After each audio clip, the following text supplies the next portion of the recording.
Salut à tous, aujourd'hui je vous retrouve pour parler d'un livre et j'espère que je vais pas m'attirer trop de foudre, mais aujourd'hui nous parlons de L'Enfant de Maria Montessori et je dois vous dire que j'ai été déçue par ce livre. Et oui, vous vous attendiez peut-être à ce que je vous dise qu'il était merveilleux, mais non.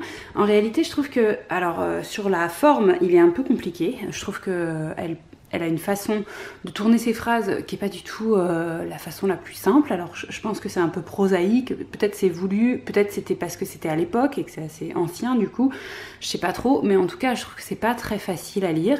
Bon, j'ai réussi, hein, mais moi je conseillerais pas forcément aux gens, je trouve que c'est pas ce qui va les éclairer le mieux. Et puis sur le fond, il y a des choses que je trouve un petit peu dommages. Déjà ça manque cruellement de références, il n'y a aucune bibliographie. Et puis donc ça part vraiment, alors bien sûr il y a des choses qui sont formidables hein, dans ce livre, je ne dis pas que ce que dit Maria Montessori sur le fond est complètement à côté de la plaque, enfin déjà je suis pas du tout légitime à juger si c'est à côté de la plaque ou pas, c'est juste que j'aime bien quand un livre a des sources en fait, quand il se dit un peu scientifique. Là c'est uniquement une impression d'une personne, donc c'est vraiment à lire en tant que telle, qui qu'elle soit, que ce soit Maria Montessori ou que ce soit quelqu'un d'autre. Donc du coup je l'ai lu en tant que telle et c'est vrai qu'elle a une expérience auprès des enfants qui est très riche et qui apporte énormément de choses, mais il y a des fois des idées qui m'ont pas plu. Notamment il y a tout un passage où elle parle de la position de l'adulte, donc c'est aux alentours de la page 69 et elle explique à quel point l'adulte doit être un peu au service de l'enfant, au service de... enfin attentionné à l'enfant, etc. Et il y a des fois où c'est tourné un petit peu tel qu'on pourrait imaginer que l'adulte n'est là que pour rendre service à l'enfant, alors que je pense qu'il faut quand même pas oublier qu'un adulte doit aussi s'occuper de lui pour être bien, pour s'occuper d'un enfant. Donc voilà, parfois les besoins de l'enfant c'est important, mais parfois nos besoins d'adulte c'est important aussi. Je trouve qu'il y a des moments où elle l'oublie complètement dans le livre et que c'est un peu dommage parce qu'il y a des parents que ça peut peut-être emmener dans des dérives. Donc voilà, ça j'ai regretté. Par contre, j'ai trouvé assez sympa qu'elle développe l'orgueil qu'on peut avoir justement vis-à-vis d'un enfant. Donc page 102 par exemple, elle dit n'est-ce pas plutôt, enfin par rapport aux adultes, je vais vous dire toute une citation, comme ça vous allez comprendre. Il y eut des peuples qui croyaient que tout ce dont ils jouissaient était un don du souverain, ainsi va le peuple des enfants qui croient tout devoir aux adultes. N'est-ce pas plutôt l'adulte qui le croit?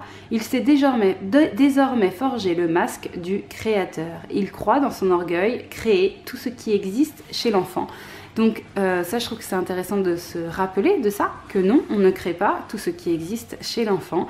L'enfant a beaucoup de choses en lui et parfois on se dit oh là là, j'ai raté ça, enfin moi en tout cas, hein, je sais pas vous, mais moi je me dis ça, j'ai raté ça, du coup c'est sans doute à cause de moi que mon enfant fait ça, comme ça, etc. Mais en fait ça se trouve on ne sait pas, ça se trouve il aurait fait ça de toute façon, parce que c'était son trait de caractère. Si ça se trouve on a éveillé des choses chez l'enfant, mais si ça se trouve elle se serait éveillée même sans nous. Enfin voilà, c'est important je pense d'essayer tant que possible de garder un petit peu d'humilité. Autre endroit où elle parle un petit peu du même sujet et que j'ai bien aimé, c'est page 199 où en fait elle explique à quel point nous on n'est pas l'espèce la plus intelligente avec nos enfants. Je vous lis pareil le passage. C'est à peu près ainsi que l'homme agit avec ses enfants. L'adulte exhibe devant eux sa propre perfection, sa propre maturité, son propre exemple historique en demandant qu'on l'imite. Il ne pense absolument pas que les caractères différents de l'enfant rendraient nécessaire la création d'une ambiance différente avec des moyens adéquats. Comment peut-on expliquer une telle erreur de compréhension précisément chez l'être le plus élevé, le plus évolué et doué d'intelligence? Chez le dominateur de l'ambiance, la créature puissante, capable d'un travail incommensurablement supérieur aux autres. Lui, l'architecte, le constructeur, le producteur, fait moins pour son petit qu'une abeille, moins qu'un insecte, moins qu'aucune autre créature. Puisque juste avant, elle donne en exemple pas mal d'animaux qui sont capables d'un changement de mode de vie radical à l'arrivée de leurs enfants, en fait de leurs petits. Et du coup elle explique à quel point nous on est nuls là-dessus. Donc ça j'ai trouvé ça assez sympa de le rappeler. Et puis J'ai beaucoup aimé la fin du livre. Le début, j'ai eu du mal à me mettre dedans, du coup, à cause de la forme dont je vous parlais tout à l'heure. Mais la fin du livre est quand même assez magnifique. Page 203, elle explique à quel point l'enfant est doué d'une force intérieure très forte et que ça ne sert à rien, en fait, d'essayer de l'empêcher d'aller vers ses aspirations. Elle dit l'exemple, page 203, que c'est comme demander à une dent d'arrêter de pousser. C'est pas possible en fait. Si la dent pousse, elle pousse, hein, c'est comme ça, on ne peut pas l'arrêter. Et c'est pareil pour toutes les autres choses qui peuvent fleurir chez l'enfant, que ce soit des idées, que ce soit des gestes, etc. Ça arrive, c'est comme ça. Et nous, on a juste à accompagner l'arrivée, c'est tout. Mais ça pousse sans nous. Page 205, à la toute fin, elle parle d'amour et ça je voulais vous le lire parce que c'est la dernière page et je trouve que c'est la plus belle en fait. Donc c'est un petit peu chouette d'en arriver à ça quand même à la fin. Donc elle dit père et mère dorment toute la vie. Ils ont tendance à dormir sur toute chose. Il est nécessaire qu'un être neuf les secoue et les soutienne avec une énergie fraîche et vive qui n'existe plus en eux. Il faut un être qui agisse différemment et qui vienne dire chaque matin « Il y a une autre vie que tu as oubliée, apprends à vivre mieux ». Et j'aime beaucoup ça parce que c'est vrai que parfois nos enfants nous bousculent et on trouve ça dérangeant.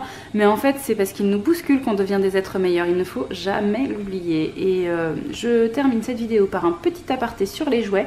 Parce qu'elle en a fait tout un chapitre à la page 117. Et je suis un petit peu en désaccord avec elle. Mais à l'approche des fêtes, là, j'ai trouvé que c'était sympa d'aborder le sujet. Donc, les jouets. Maria Montessori dit qu'en gros, un jouet est futile, inutile, qu'il faut rester dans le concret de la vie et dans les activités pratiques. Ok, ceci dit, je trouve que parfois le jouet permet d'explorer des choses qu'on ne peut pas forcément explorer. Voilà, quand, par exemple, si votre enfant étend le linge avec vous, vous allez lui donner des consignes précises. S'il cuisine avec vous, vous allez lui donner des consignes précises. Dans pas mal de tâches, en fait, vous allez lui donner des consignes précises, ce qui n'empêche pas de le laisser jouer librement avec du matériel du quotidien, jouer avec des pinces à linge, jouer avec un saladier, un fouet, etc. Mais dans beaucoup d'activités du quotidien, vous allez chercher un but et vous allez structurer l'activité pour parvenir de la manière la plus efficace à ce but. Concrètement, c'est ça. Avec un jouet, je crois que vous aurez moins d'attentes et que pour l'enfant, ça peut être chouette aussi. Un jouet d'imitation, les petites voitures, ça sert pas à rien, ça sert à reconstituer des choses qu'on a vues en plus grand, à les revivre, à se raconter des histoires avec, ça sert pas à rien. C'est vrai que Maria Montessori déplore vachement le fait d'aller dans l'imaginaire, comme si c'était s'éloigner de quelque chose de concret. Je suis d'accord que les enfants ont besoin de concret, mais je pense que parfois il y a des choses qui se passent de toute façon dans leur tête qui ont besoin justement de trouver du concret dans des objets qui ne soient pas des objets réels, tels qu'une voiture grandeur réelle, mais une voiture miniature.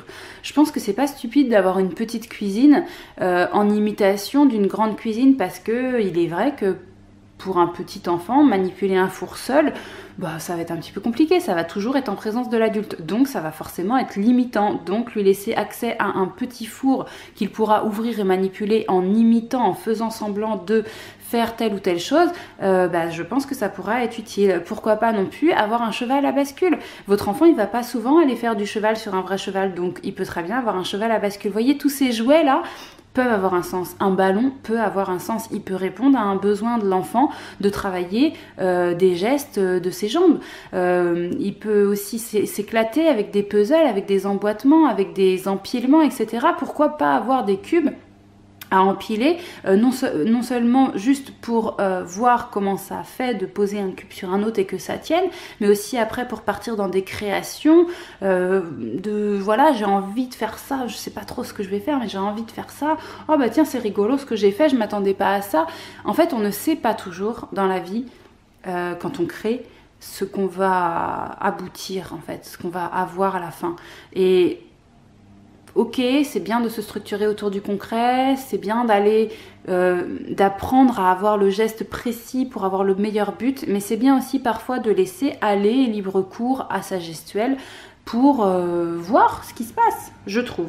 Voilà, ça reste mon avis. Je n'ai pas du tout pour ambition de démolir, de soutenir, de quoi que ce soit vis-à-vis du livre de Maria Montessori. Je voulais juste vous faire un retour parce que, bah voilà, je vous le fais sur plein de livres. Parfois, je vous dis que ça m'a fortement enthousiasmé. Là, je vous dis que ça ne m'a pas enthousiasmé, malgré qu'il y ait des idées quand même qui soient superbes. Dans ce livre, je ne le nie pas. Mais je m'attendais à autre chose. J'avoue que je m'attendais à autre chose. Donc voilà, je vous le recommande pas forcément, mais si ça vous dit de vous faire votre idée, allez-y. Si vous l'avez déjà lu et que vous voulez commenter parce que votre idée est différente, eh bien allez-y aussi, c'est avec plaisir que je lirai et que je répondrai à vos commentaires juste en dessous. Si vous avez aimé cette vidéo, eh bien n'hésitez pas à mettre mon petit pouce et puis moi je vous retrouve très très vite dans une prochaine vidéo.